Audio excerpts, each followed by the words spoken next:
Olá! Hoje a gente vai embarcar numa jornada bem diferente. Vamos seguir o caminho de um processo judicial. Só que ao contrário de uma viagem comum, o nosso foco vai ser nas paradas. Por que afinal um processo às vezes precisa simplesmente fazer uma pausa? Sabe aquela ideia de que um processo judicial é como um trem-bala que não para até chegar na estação final, que é a sentença? Pois é, será que é assim mesmo? Será que essa viagem nunca tem escalas? A resposta, como a gente vai ver, é um grande e sonoro não.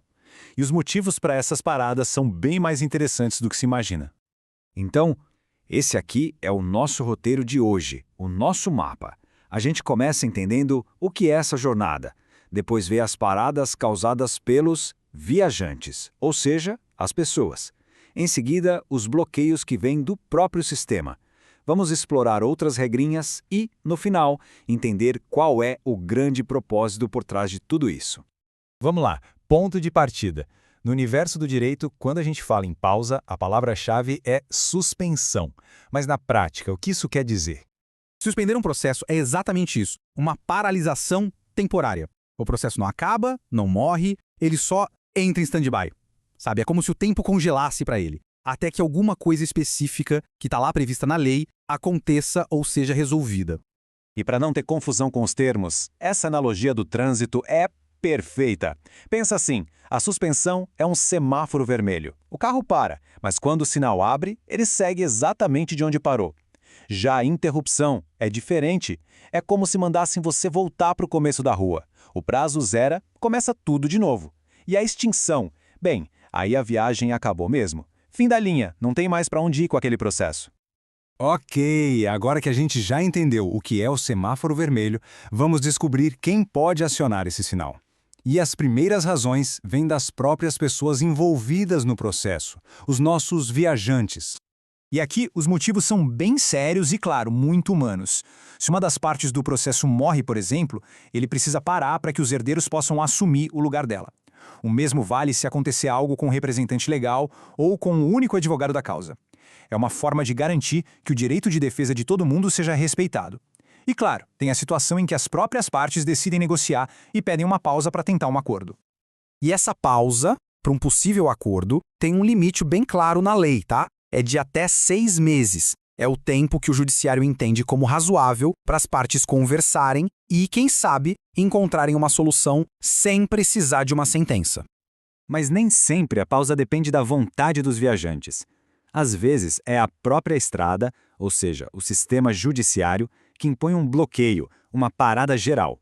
Nesses casos, os motivos são mais estruturais. Por exemplo, se a imparcialidade do juiz é questionada, é óbvio que tudo tem que parar até isso ser resolvido. E nos outros dois casos, a lógica é muito interessante. Quando existem milhares de processos idênticos espalhados pelo país, o sistema escolhe alguns para serem julgados como piloto. Enquanto essa decisão não sai, todos os outros processos iguais ficam congelados, só esperando a definição de um padrão.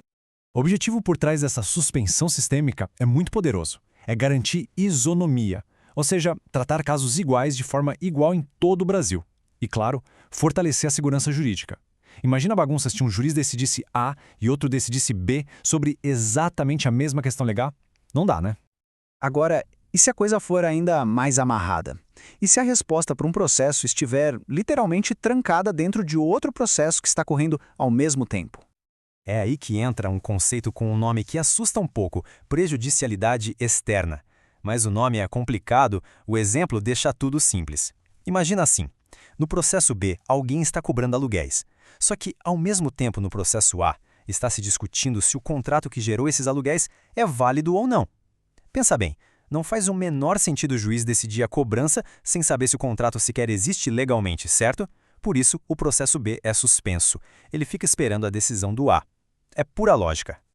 Só que essa espera também não pode ser infinita. Para garantir um equilíbrio, a lei estabelece um prazo máximo para essa suspensão por prejudicialidade: 1 ano. Depois desse tempo, mesmo que o outro processo não tenha acabado, o juiz tem que dar um jeito de fazer o processo paralisado andar. Bom, a gente já viu as causas mais comuns, mas a lei ainda prevê outras situações. Vamos dar uma passada rápida por algumas delas e entender o que acontece na prática quando o semáforo fecha para o processo. Existem outras razões, né? Como um evento de força maior, tipo uma enchente que paralisa um fórum inteiro, ou quando se precisa de uma perícia específica do Tribunal Marítimo. E vale muito a pena destacar algumas inovações mais recentes, que protegem a advocacia familiar. Se a única advogada da causa dá à luz ou adota, o processo para por 30 dias. Para o pai advogado, a pausa é de 8 dias. São avanços sociais bem importantes que se refletem na lei. E o efeito prático da suspensão é este aqui, ó. A regra é que tudo para. Congela geral. Nenhum ato pode ser praticado, senão ele pode ser invalidado depois. Mas como quase tudo no direito, tem uma exceção crucial: atos de urgência. Uma liminar para evitar um dano imediato, por exemplo. Isso o juiz pode decidir mesmo com o processo suspenso. Depois de olhar tantos motivos diferentes, a gente chega na pergunta final. Afinal, por que essas pausas, que à primeira vista parecem só um atraso, são, na verdade, ferramentas essenciais para a justiça? Esse quadro aqui resume perfeitamente a nossa viagem. Olha só a variedade de motivos. Vai de fatos pessoais, como a morte de alguém, até acordos, garantia de imparcialidade de juiz, lógica do sistema e até a proteção da família.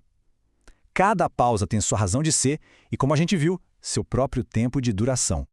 E aqui está a grande resposta. A pausa importa porque ela garante defesa, garante imparcialidade e garante coerência. Ela evita decisões contraditórias e abre uma janela para o diálogo. No fim das contas, a suspensão do processo nos lembra de uma verdade fundamental.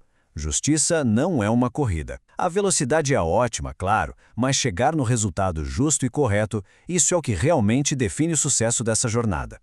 E fica essa reflexão no ar, né? Onde é que a gente encontra o equilíbrio perfeito? Essa pausa no processo é sempre uma ferramenta para garantir a justiça, ou será que em alguns casos ela acaba virando um obstáculo para aquela rapidez que a sociedade tanto espera? É uma questão bem complexa que mostra como o tempo, no mundo do direito, é algo muito mais profundo do que só o relógio correndo. Valeu por acompanhar a gente nessa análise.